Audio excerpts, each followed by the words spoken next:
Daniel? Oh! Good Day with Daniel Bennett. Good day. Hello, welcome to another episode. My name is Daniel Bennett, and it's great to have you join us here on Good Day. And before we get started, I do want to mention that if you go to 𝗃𝗍𝗃𝗀𝗀𝗀𝗃, we have the free giveaway of How to Become a Water Walker by 𝗃𝗍𝗃𝗀𝗃. I'll talk about that more in a little bit. The main topic for today is attraction. And I know what you're wondering. You're like, Daniel, you have a gift that can't be taught. I'm just kidding. No, as you may know, if you've seen any episodes before, I like to find unusual topics. So what I actually want to talk about is how to control who you're attracted to. Maybe in the future we'll talk about attraction toward yourself, but I want to talk about who we're attracted to. And I don't just mean romantically, I mean in a wide variety of senses. So we'll get to that here in a little bit. But first I want to do a quick topical study on adventure. So I have 3 quotes on adventure and then 3 scriptures, and then we'll start talking about attraction and how to be hot. Just kidding. Yeah, I don't know how to teach that. I just got lucky, okay? Okay, so adventure. This first one's by G.K. Chesterton. An adventure is only an inconvenience rightly considered. An inconvenience is only an adventure wrongly considered. Say whether it's extreme dangerous things or even something like parenting, or you could look at it and say this is very inconvenient, or you could say this is an adventure. So a lot of it is perspective. This next one's by Sir Edmund Hillary. It's not the mountain we conquer, but ourselves, right? So it's about pushing ourselves. Like even I imagine people who climb Mount Everest and things like that, they're doing it for their own sense of accomplishment. The mountain didn't affect the mountain at all. St. Augustine, this third quote says, the world is a book and those who do not travel read only one page. I should have talked about this one when I talked about transportation, but yeah, adventure, right? Putting yourself in different situations, making decisions you've never made before, pushing yourself, stepping out of the boat. Those are ways of experiencing more of life. Some people, it's like they live the same day over and over and over. They live the same year 20 times. Some people like, well, I've been a Christian for 30 years or 40 years, 50 years. But in reality, they've been a Christian 1 year and they just relived that same year 50 times. I found I want to constantly keep growing. So I'm not just reliving a day that I've already lived. I want to learn and grow even more. So 3 scriptures on adventure. First one is Psalm 23, verse 4. It says, yea, though I walk through the valley of the shadow of death, I will fear no evil, for you are with me. Your rod and your staff, they comfort me. Right, so I would call that an adventure if you're walking through the valley of the shadow of death. But the key to it is I won't be afraid because you're with me. Hebrews 11, verse 8 says, by faith Abraham obeyed when he was called to go out to the place which he would receive as an inheritance, and he went out not knowing where he was going. So he did it by faith, by trusting God. That's how you have your adventure. And 2 Corinthians 5, verse 7 says, for we walk by faith, not by sight. So again, that's one of the keys to adventure, saying I'm not just going to focus on what's right in front of me. I'm going to focus on what God's telling me in the Spirit, and that's how you do things that other people don't even see. You can overcome things that other people thought you couldn't overcome. And all those things tie into being a water walker. So we'll show you this quick promo for our booklet. I encourage you to check it out while it's still our free offer, and we'll see you in just a minute.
Life comes with all kinds of storms. But when your boat is sinking, you might want to step out and learn how to be a water walker. Log on to GoodDayGTN.com to get your free copy today. All right, well, welcome back. And as I mentioned, I want to talk about attraction. And specifically, I want to talk about how to control who you are attracted to. And I have to be careful joking around about being good looking and stuff like that. I used to joke around about that a lot more with the students here at 𝗙𝗵𝗄. And people used to know I was joking and they'd laugh when I made a joke that how hot I was. And then I noticed one year they stopped laughing. And I was like, either they actually think I'm hot, so they think it's weird I'm saying it, or they think I'm very deceived and proud. And so I was like, I got to stop joking about this because people don't always know when I'm kidding. But again, like I said, this includes romance and attraction in a romantic way, but also this includes friendship, right? You're drawn to people that you want to be friends with. It can include admiration, right? You're drawn to certain role models or people who are excellent at something and you want to be more like them or learn from them, have them mentor you, things like that. It can be favor. When you're drawn to somebody to show them favor, or when you're drawn to somebody who's showing you favor, things like that. It can be work relationships. Maybe you're drawn to someone, you want to work with them or work for them, things like that, or hire them, depending on what the role is. It can be ministry relationships, right? Ministers that you're drawn to and you want to receive from, things like that. So when I talk about attraction, I don't just mean, I'm not referring just to appearance. I'm not referring just to romance. I'm referring to being drawn to other people. For a variety of reasons. People are drawn to each other, right? That's what attraction means. It's like a magnet. So we typically use the word attractive or attraction talking about romance or interest on the surface. But really I'm talking about the deeper meaning of being drawn to relationships, being drawn to certain people. But I like the funnier title more. So I'm not going to be focusing on people being attracted to you today. I'm going to be focusing on how to be attracted to others, because this is an area where I see a lot of people make major mistakes. This is an area where I see a lot of people struggle, is that they find themselves attracted to the wrong people and they know it, but they can't stop it, right? And so this is an area where a lot of people mess up their lives by being attracted to the wrong people. And people often think, well, there's nothing I can do about it, right? I mean, if I find them attractive, I find them attractive. You know, the heart wants what the heart wants. And many people don't realize that they can control this and that they can't. And I'm not talking about faking it. And I'll get to that in a little bit. So again, this means a variety of things. It can mean falling in love or having crushes on the wrong people. Or it could be admiring and wanting to emulate the wrong role models. It could mean, wanting to spend time with the wrong friends. A wide variety of things, just being drawn to people. And many times we're confused and we're like, I don't know why. I just really want to spend time with them, even though you know that they're having a negative effect on you, or it's going the wrong direction, or you shouldn't be drawn to them. And yet, many times people are like, well, if my heart wants it, then my heart wants it. So I'll go for it. But speaking of hearts, Jeremiah 17, verse 9. Jeremiah 17:9 says, the heart is deceitful above all things and desperately wicked. Who can know it? Right? So, modern culture talks about like, believe in yourself, follow your heart, follow your dreams. I call it like Disney theology. It's not true at all, right? Your heart is very deceitful. Now, if you're born again, your heart is like a combination of your spirit and your soul. So if you're born again, there are good things in your heart, but there's also a natural side. And so your heart can deceive you because it can take other influences and things, and it can lead us the wrong direction. And the whole point of being deceived, right? Being deceived, you never feel deceived. That's the whole point. If you're being deceived, it means that you think something is true and you're convinced something is true and you're wrong.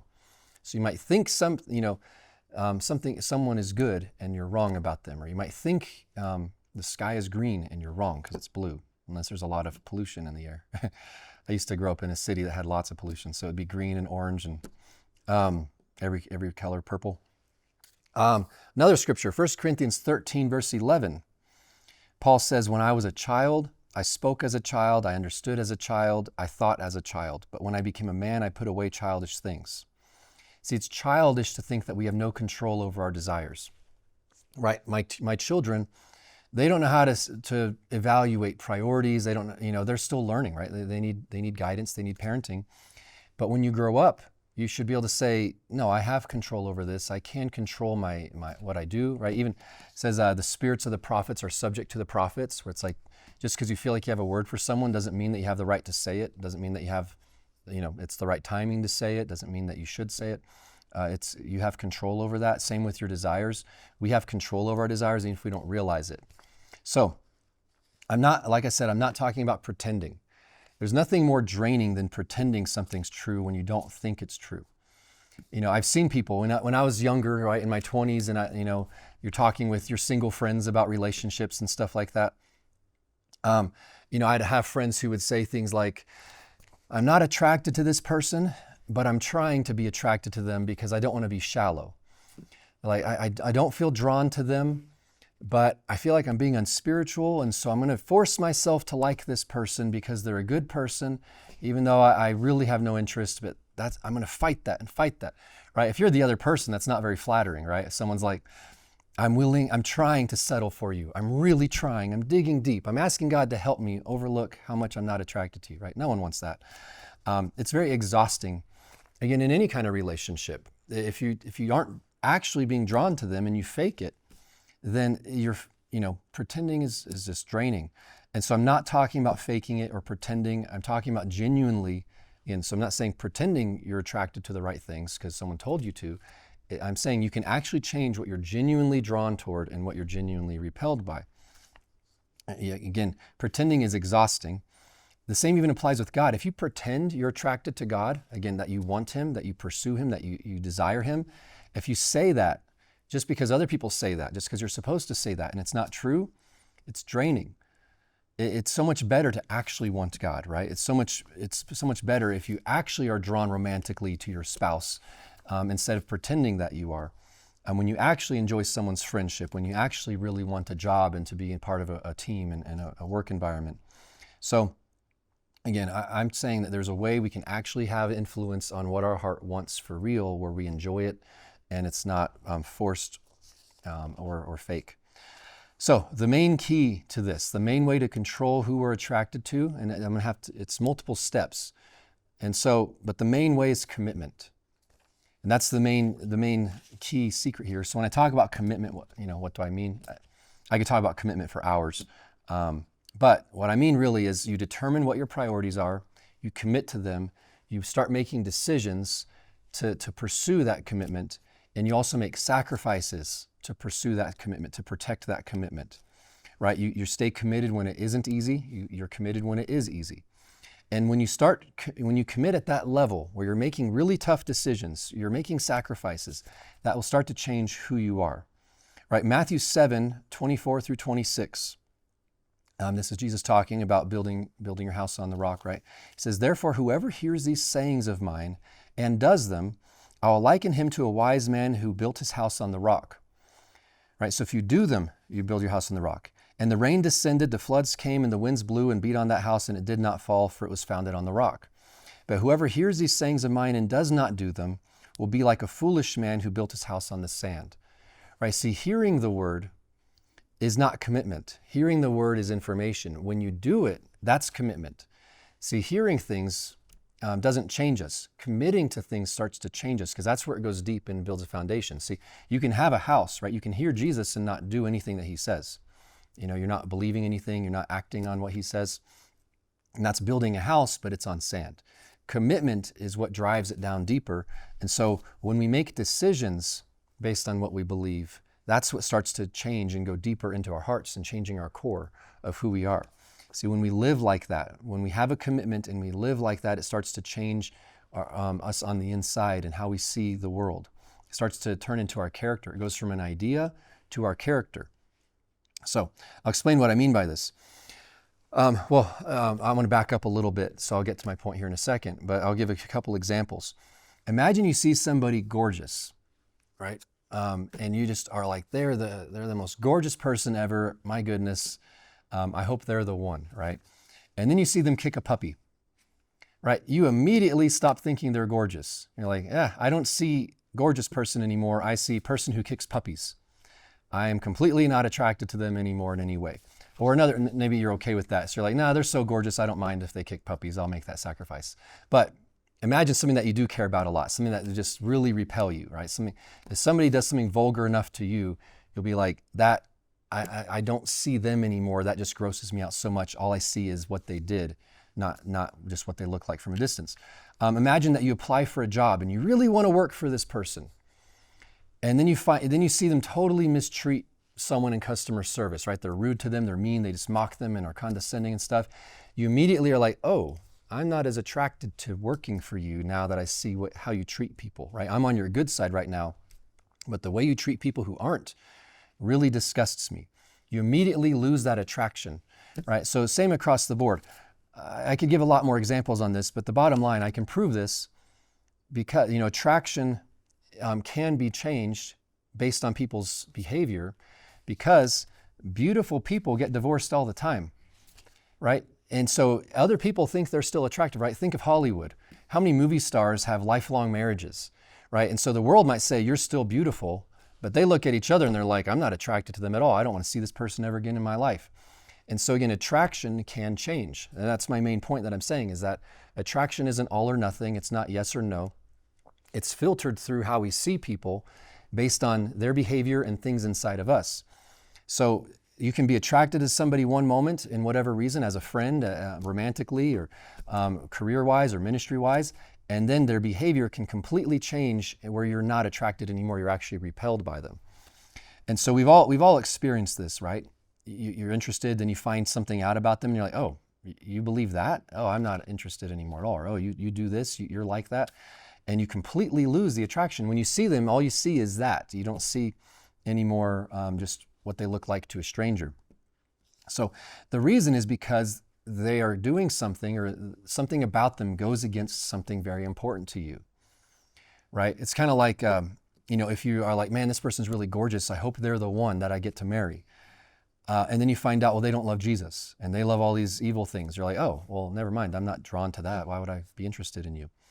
And so they're going against something that's important to you. But again, only if it's important deep down inside. If it's only important on the surface, then you can take it or leave it. But I'm talking about deep, deep convictions, deep priorities for you. When someone goes against it, it repels you. So, it can happen in the wrong way also, right? If you're wrong about somebody, you might be repelled by a great person if you believe a lie about them, or if you've misunderstood, or if you're wrong about something else. So that's a quick side note to balance things out. But my point isn't talking about repelling.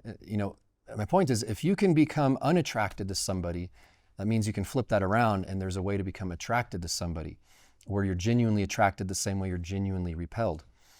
So what I mean by this is, if you hate something, you'll be repelled by people who do it. And if you love something, you'll start to be drawn by people who also love it. I'll give a couple simple metaphors for this, or examples, illustrations of this. Again, to actually be a genuine attraction or repelling, it has to be a strong commitment. I'm not just talking about a slight preference, but a deep, deep inner core commitment that is a defining part of who you are. So for example, say that you're really into fitness, like really, really, really into fitness. It's important to you.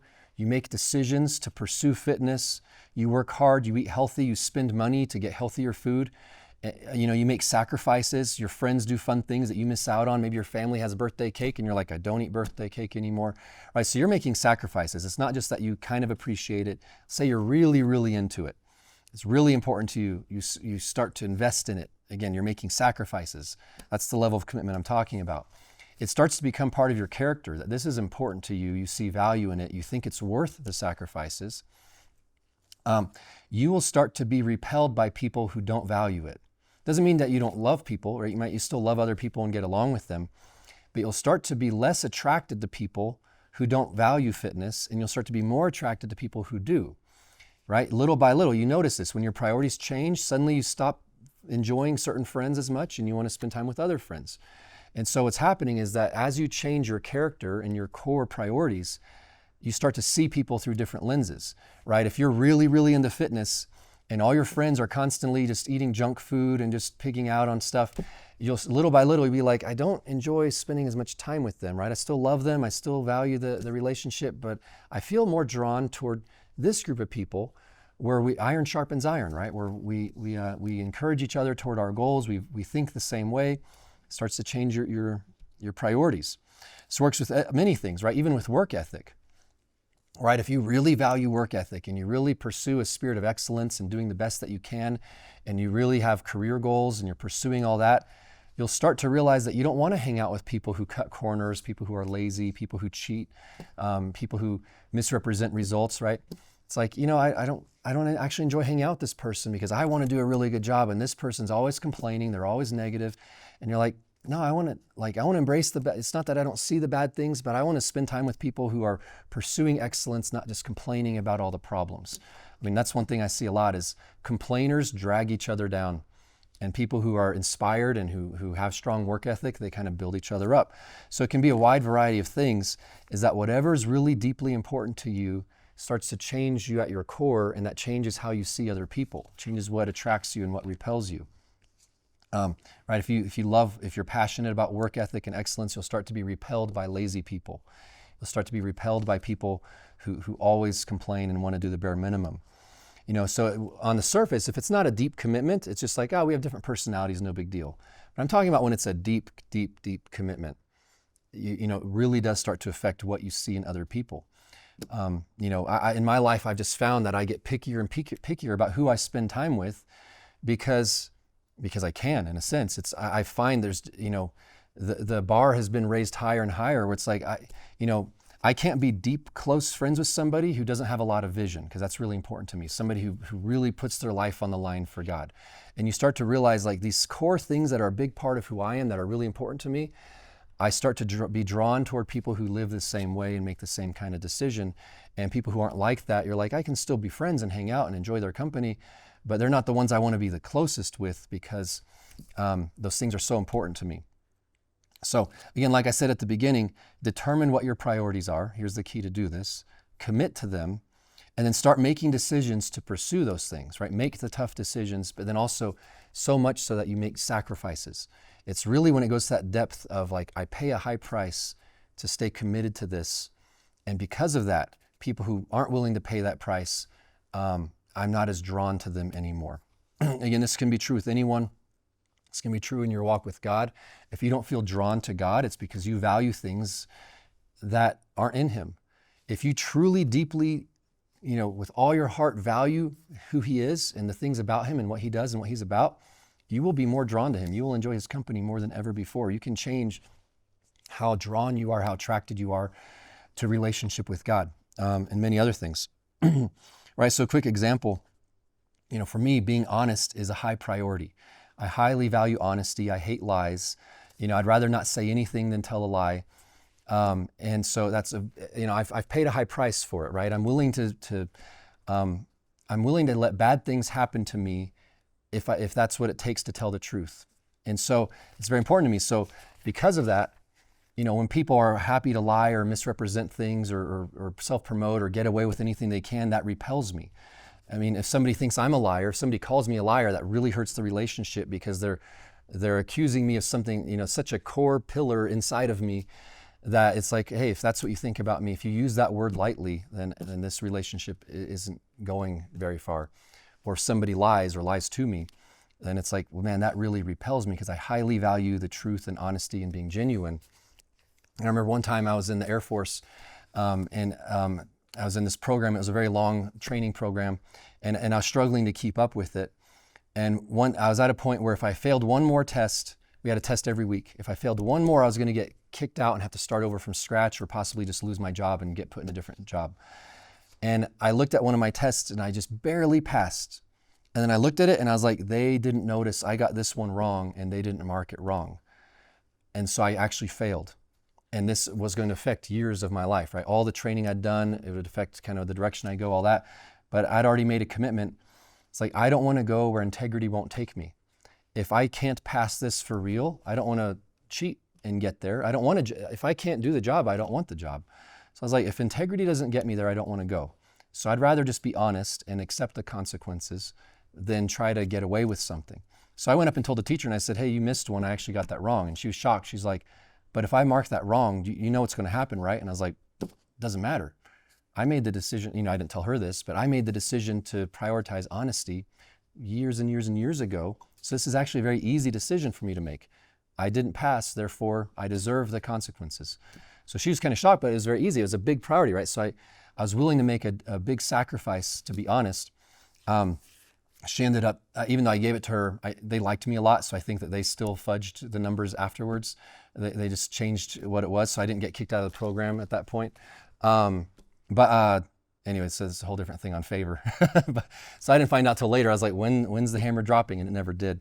But my point is, because when you make deep sacrifices, you start to change what you're attracted to and what you're drawn to. So when people are genuine, like I'd rather hang out with somebody genuine than somebody who's fake, right? And that's very, fake people who don't always tell the truth or misrepresent things, they repel me. And the same is true with anything. Whatever's deeply important to you will change what you're attracted to. And so if you always find yourself falling for the wrong person or falling in with the wrong friends or being drawn to the wrong things, ask yourself, what is it that, what do I wish I were drawn to? I'm going to start prioritizing that. So there's many different things, right? When someone really enjoys God, that draws me toward them, right? Because that's something that's important to me also. When somebody puts their life on the line for God and their livelihood, and they say, I'll make major career and life decisions to pursue God and to know Him more and to overflow and change the world, that draws me because that's important to me also. When somebody loves their kids, that draws me toward them, right? Because, I like that because that's important to me also. And so when people also have that, it's like, okay, I like them. I'm interested in being friends with them, stuff like that. When people are full of joy, that draws me toward people. When someone's always cranky, I'm like, I value knowing God, and knowing God results in joy. And so whatever it is, again, it's not about faking it, but saying, what do I want to be drawn to? And start focusing on that and prioritizing that, making tough decisions. And then you're not faking it. Then you're actually genuinely drawn toward people who value those things. Because you can look, you can look at the past in your life and say, I have no idea why I was drawn to that person, because you change. So you can do that on purpose. So again, if you're always falling for the wrong people, then go back to your priorities and you can change them. And then that way you'll start having a better filter. You'll see people different. People who weren't attractive before are now attractive. People who were attractive before are no longer attractive based on your priorities. So I'm almost out of time, so I can't do too many questions, but I'll try to do one real quick. Is how do I deal with authority figures who I disagree with or don't respect? Well, that does tie in with what I've just been sharing, is attraction, right? It's like, okay, I don't respect this person. I don't agree with what they're doing, but how do I deal with them? If you're submitted to them, submit. If you can't submit to them, leave, right? That's really what it's about. Say, God, give me the grace. If you've called me to serve this person, even if I disagree with them or don't respect everything about them, I'm still going to serve as unto the Lord. And if I can't do that with a good conscience, then I need to leave. But we shouldn't try to rebel. We shouldn't try to get people to gang up on them and try to force them to change their way. No, if that's their role, you kind of have two decisions. You submit or you leave, because you're not going to try to undermine and create a rebellion. That's a godly principle. So I hope this has been helpful today. Again, our giveaway, if you go to gooddaygtn.com, is how to become a water walker. I highly encourage you to live by faith, to step out of the boat, try new things, go on adventures with God. It's amazing. So go there and check that out. You can get it for free right now. Also encourage you to call our helpline at 719-635-1111. It's open 24/7. You can get resources. People can pray with you. Hope you have an amazing rest of your day. I hope this was helpful, and we'll see you next time. Bye.